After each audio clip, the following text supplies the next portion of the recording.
Good morning बच्चों। आज हम लोग फाइनल टर्म के लिए जो स्टार्ट करने जा रहे हैं वो हम लोग का 8 लेसन से है। इससे पहले 7 लेसन तक हम लोग पढ़ लिए थे। आज इसका शीर्षक है सुबह सितानी। ठीक है, हम लोग आज पढ़ते हैं। इसमें श्लोक दिया हुआ है, 8 श्लोक है। सभी श्लोक मैं पढ़ाऊँगी और आप लोग को ध्यान से सुनना है और देखना है कि कैसे लिखना है। पृथिव्यां त्रीणि रत्नानि जलमन्नं सुभाषितम् मूढ़ै पाषाण खंडेषु रत्न संज्ञा विधीयते। इसमें प्रस्तुत श्लोक हमारे पाठ्य पुस्तक सुभाषितानी से लिया गया है। इस श्लोक के माध्यम से यह समझाया गया है कि पृथ्वी कितना रत्न जड़ित है। यानी पृथ्वी पर 3 रत्न है, जल, अन्न व सुंदर वचन। मूर्खों के द्वारा पत्थर के टुकड़ों को भी क्या समझा जाता है? रत्न समझा जाता है। आप लोग देखते हैं कि पत्थर को भी भगवान समझकर क्या करते हैं, लोग पूजा करते हैं। लेकिन भगवान तो हमारे चारों ओर हैं। हम जहाँ भी उन्हें याद करेंगे वहाँ हमें भगवान मिलेंगे। ठीक है। सेकेंड श्लोक, सत्येन धार्यते पृथ्वी सत्येन तपते रवि। सत्येन धार्यते पृथ्वी सत्येन तपते रवि सत्येन वाति वायुश्च सर्व सत्ये प्रतिष्ठितम्। इसका अर्थ है सत्य से ही पृथ्वी स्थिर है, सत्य से ही सूर्य तपता है और सत्य से ही वायु चलती है। सभी जगह सत्य ही सत्य विराजमान है, यानी सभी जगह सत्य है। ठीक है। थर्ड, दाने तपस्वी शौर्य च विज्ञाने विनये नये विस्मयो न ही कर्तव्यो बहुरत्ना वसुंधरा। इसका अर्थ है दान से, तपस्या से, बल से और ज्ञान से, नीति से, विनय से पृथ्वी पर बहुत रत्न है, अथाह रत्न है। इसमें आश्चर्य की कोई बात नहीं है, क्योंकि हमारे पृथ्वी रत्नों से भरा पूरा है। 4th श्लोक, पुस्तकेषु च या विद्या पर हस्तेषु गतं धनं कार्य काले समुत्पन्ने नासा विद्यान तदनम। पुस्तकों की विद्या यानी जो पुस्तकों में विद्या है, दूसरों के हाथ में गया हुआ धन और दूसरे के हाथ में जो धन है, समय आने पर यह धन या विद्या काम नहीं आती है। जो हमारे पास अपना है, सिर्फ हम उसी से अपना कार्य या हम सभी कार्य को, सभी विद्या का हो या धन का हो, कार्य को हम लोग कर सकते हैं। लेकिन दूसरों के हाथ में अगर रहता है विद्या, पुस्तकों में विद्या है, दूसरों के हाथ में धन है, तो वो काम समय पर हम नहीं देता है। ठीक है। धन धान्य प्रयोगेषु विद्याया संग्रहेषु च आहारे व्यवहारे च त्यक्त लज्जा सुखी भवेत्। जो व्यक्ति धन को इकट्ठा करने में और विद्या का संचय करने में, आहार और व्यवहार में संकोच नहीं करता है, वह सुखी होता है। अब 6 नंबर का श्लोक देखिए, आलस्य कुतो विद्या अविद्यस्य कुतो धनम अधनस्य कुतो मित्रम अमित्रस्य कुता सुखम। आलस्य को कभी भी विद्या नहीं प्राप्त हो सकता है, और जो बिना विद्या का, यानी अनपढ़, विद्या जिसके पास नहीं है उसके पास धन नहीं आ सकता है। अधनस्य कुतो मित्रम, और जिसके पास धन नहीं है उसका कोई मित्र नहीं होता है। धन के द्वारा ही मित्र भी बनता है। बहुत सारे मित्र हैं जो धन के कारण से मित्र बनते हैं, तो जो धन से रहित है उसका कोई मित्र नहीं होता है, और जिसका मित्र नहीं है उसको कभी भी सुख नहीं होता है। ठीक है। तो आलस्य करने वाले के पास विद्या कहाँ से आएगी, और विद्या से हीन के पास धन कहाँ से आएगा?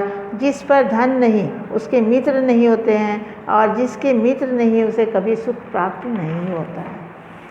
अब आगे देखो, नेक्स्ट पेज टर्न करो। इसमें 7वां श्लोक है, विद्या ददाति विनयम विनयाद याति पात्रताम पात्रत्वाद धन मापनोति धनाद धर्म स्तर सुखम। विद्या विनय देती है, यानी जो जितना विद्यमान होता है या जितना उसको ज्ञान होता है वो उतने ही विनयशील होता है। विनय से गुण आते हैं, गुण आने से धन प्राप्त होता है और धन से अच्छे कार्य करके सुख प्राप्त होता है। ठीक है, लास्ट वाला श्लोक, ऐसा ना विद्या ना तपो ना दानम ज्ञानम ना शीलम ना गुणो ना धर्म ते मर्त्य लोके भुवि भारभूता मनुष्य रूपेण मृगाश्चरन्ति। ऐसा ना विद्या ना तपो ना दानम ना ज्ञानम शीलम ना शीलम ना गुणो ना धर्म एते मर्त्य लोके भुवि भारभूता मनुष्य रूपेण मृगाश्च चरन्ति।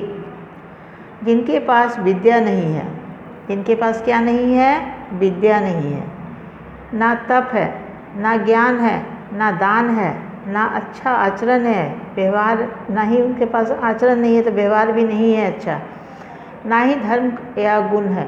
ठीक है, वे सब पृथ्वी पर तृण ना खाने वाले पशु के समान होते हैं और वो पृथ्वी पर बोझ हो जाते हैं। ऐसे लोग मनुष्य के रूप में क्या हैं, मृग हैं। वो मृग ऐसा है जो तृण नहीं खाते यानी घास नहीं खाते हैं और उस तरह का एक जानवर की तरह है। ठीक है, तो बच्चों जैसे हम फर्स्ट श्लोक बताए हैं, पशु श्लोक हमारे पाठ्य पुस्तक सुभाषितानी से लिया गया है और इसके माध्यम से हम पृथ्वी के रत्नों के बारे में जानकारी प्राप्त कर रहे हैं। तो ऐसा आप लोग फर्स्ट वाला श्लोक में लिखेंगे, बाकी का अर्थ के साथ आप लोग लिखेंगे। ठीक है, आज हम लोग आगे देखेंगे, ऐसे दिखा दे रहे हैं। सबसे पहले ये शब्दार्थ आप अपने कॉपी पर लिखेंगे, नोट कॉपी पर। उसके बाद कुछ क्वेश्चन है, निम्नलिखित प्रश्नों के उत्तर संस्कृत में लिखिए। क पृथव्यम कति रत्नानि, पृथव्यम कति को हटा के त्रीणी होगा, पृथव्याम त्रीणी रत्नानि। मूढ़े कुत्र रत्न संज्ञा विधीयते, मूढ़े पाषाण खंडेषु रत्न संज्ञा विधीयते। ग नंबर है, पृथ्वी के धार्यते, पृथ्वी सत्येन धार्यते। घ नंबर, व्यक्त लज्जा कुत्र सुखो भवेत, व्यक्त लज्जा, ये भी आपको व्यक्त लज्जा यानी किसी भी इसे तुम्हारा कभी भी यहाँ देखो श्लोक में ही होगा ये, व्यक्त लज्जा कुतो सुखो भवेत, यानी जिसके पास शील नहीं है या कोई भी तरह का ज्ञान नहीं है तो ऐसे व्यक्ति को सुख नहीं होता है। उनके पास में, वैसे व्यक्तियों के पास में क्या नहीं होता है, सुख नहीं होता है। तो ये तुमको क्या लिखना है, कैसे मतलब उनको सुख होगा। मित्र, जिसके पास मित्र नहीं होता है, गुण नहीं होता है तो उसके पास सुख नहीं होता है। इसी तरह से आपको सब कुछ देखिए, उस क्वेश्चन का आंसर है आहारे व्यवहारे च त्यक्त लज्जा सुखी भवेत। जिसके पास आहार व्यवहार यानी आहार और व्यवहार में जो संकोच नहीं करता है, जिसके पास विद्या का संचय करने का शक्ति होता है, धन को इकट्ठा करने और विद्या का संचय करने में आहार व्यवहार में संकोच नहीं करता, मतलब वो खाली संचय करता है, तो वो सुखी नहीं हो सकता है।